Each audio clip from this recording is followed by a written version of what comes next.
Alô, você, seja muito bem-vindo. Você está no Te Politizei. Agora vamos falar do pós-operatório do Lula. O Lula que sofreu uma outra intervenção cerebral na manhã desta quinta-feira, onde não houve intercorrência. É um procedimento relativamente simples. Falam que é uma cirurgia, mas não chegou a ser uma cirurgia porque não foi feito dentro da sala de cirurgia, foi feito fora da sala, numa clínica do próprio Hospital Sírio-Libanês. Foi introduzido um catéter na virilha que subiu até a artéria meníngica e lá foi feita uma embolia para evitar novos hematomas. Muito obrigado por estar aqui comigo neste canal, neste vídeo. Não se esqueça de dar aquele joinha, se inscrever no canal para essa notícia chegar a mais e mais pessoas. Pois então, o Lula sofreu essa pequena intervenção, esse pequeno cateterismo, né, para fazer uma embolia, ou seja, entupir, entre aspas, uma artéria na região da meninge. A gente tem uma arte aqui da própria Globo, vou ver se eu consigo mostrar para vocês, que mostra direitinho o que vai ser feito, né? O fluxo de sangue vai ter que ser bloqueado para estancar o hematoma.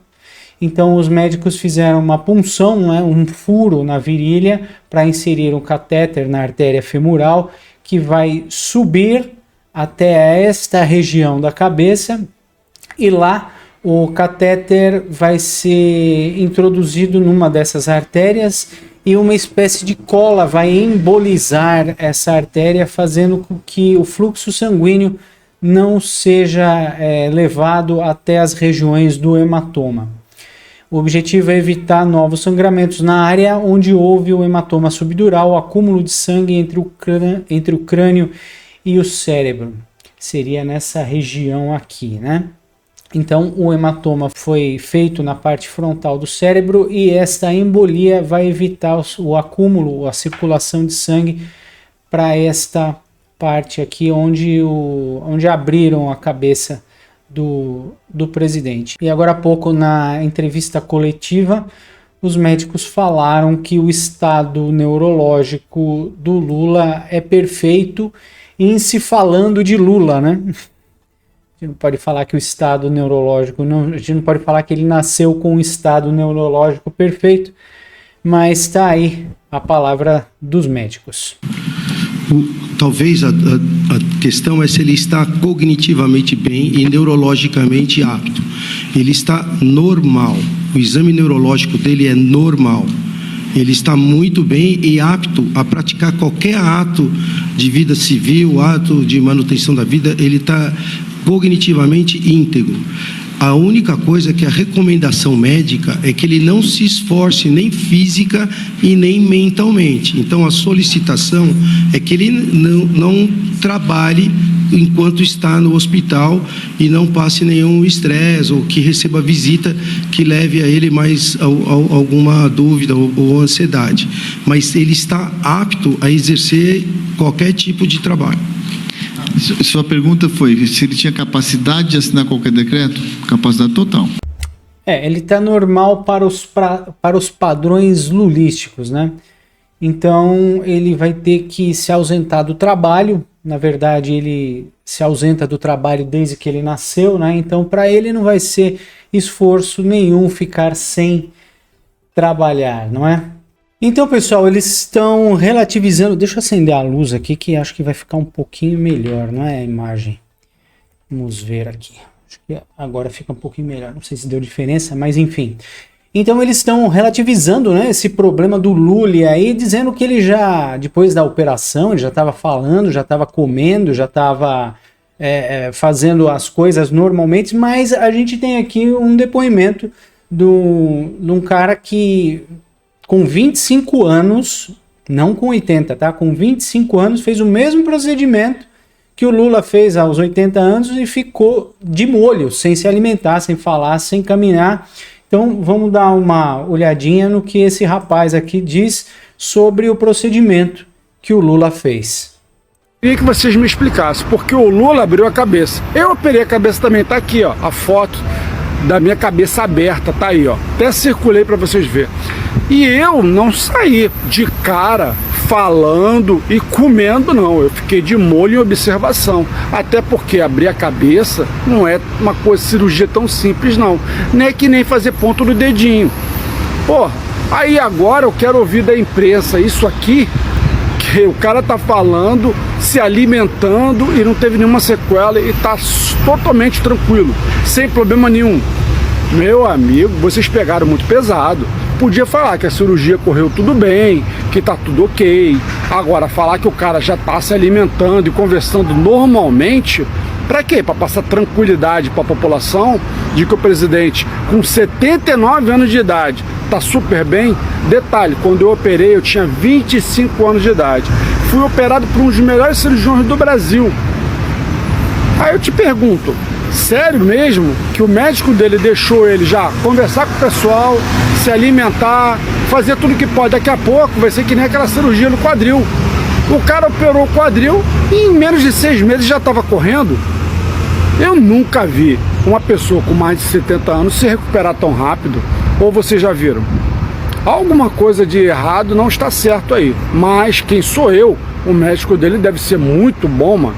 Conseguiu fazer um milagre, né? Porque o meu médico não conseguiu fazer um milagre desse de eu me alimentar horas depois de uma cirurgia e conseguir ficar falando com todo mundo de boa, conversando, como se nada tivesse acontecido. Então tem coisas, mano, que é difícil até de engolir. Qualquer médico responsável, qualquer pessoa mais inteligente sabe muito bem que não funciona desse jeito. Qualquer um que tem um parente que passou pelo mesmo processo sabe que uma cirurgia dessa não tem como o cara já tá falando e se alimentando normalmente como se não tivesse acontecido nada. Não é bem assim. E o interessante, né, que foi uma cirurgia desse hematoma cerebral, que eles não querem falar que é um AVC, logo na sequência ele fazer esse cateterismo tão invasivo, né?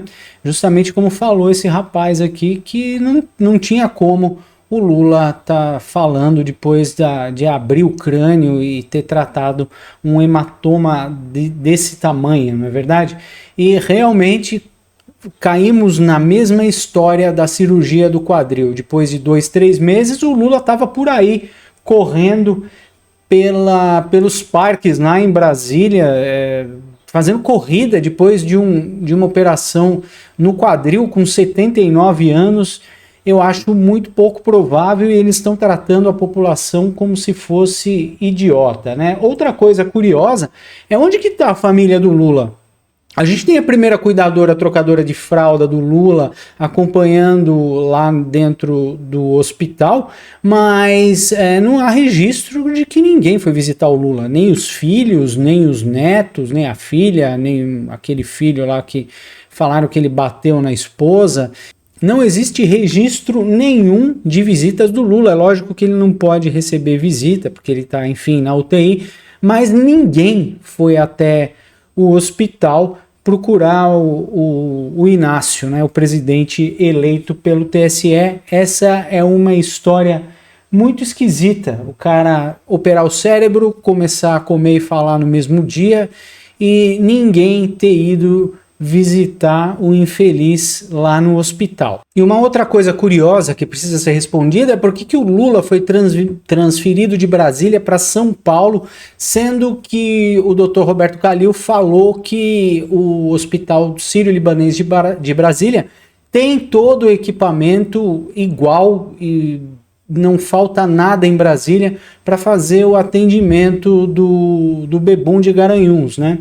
Ele foi submetido a uma transferência, tendo um AVC e a pressão do avião, né? Isso é muito esquisito.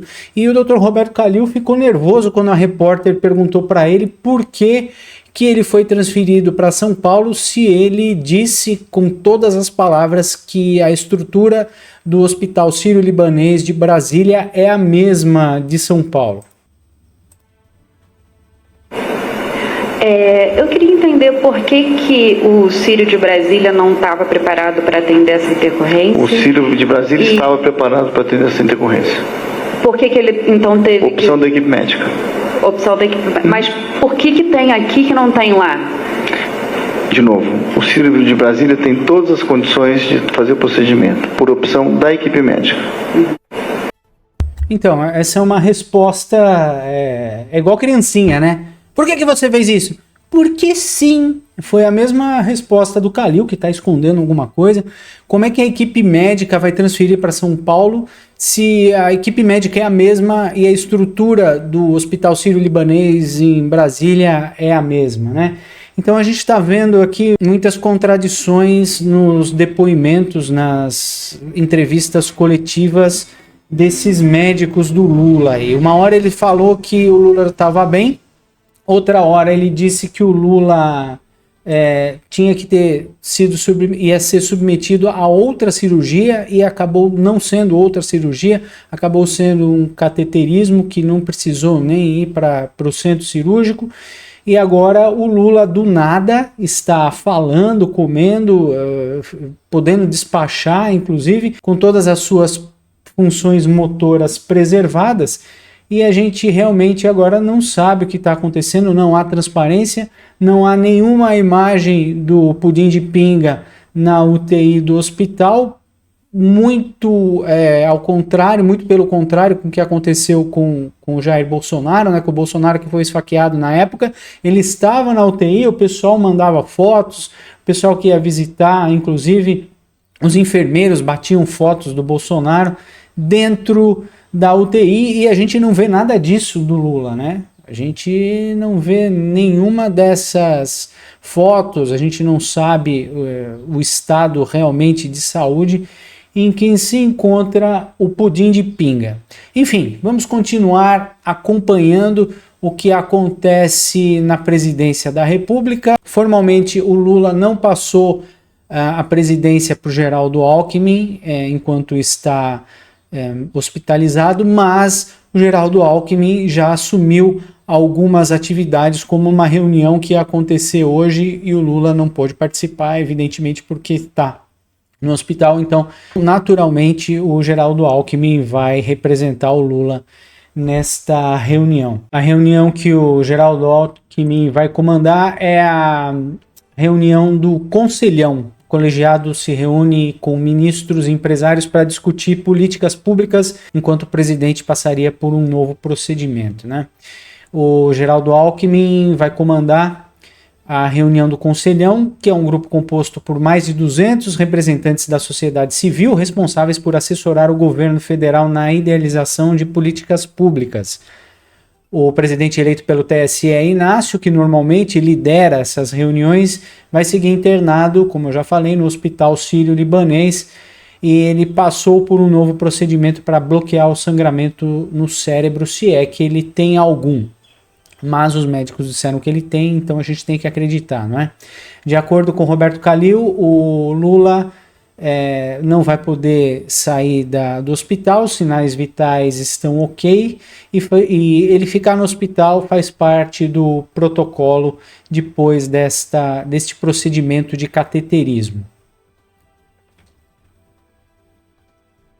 Então, depois da internação, o Lula decidiu por não transferir o cargo para Geraldo Alckmin como presidente em exercício. Isso é uma coisa muito estranha também.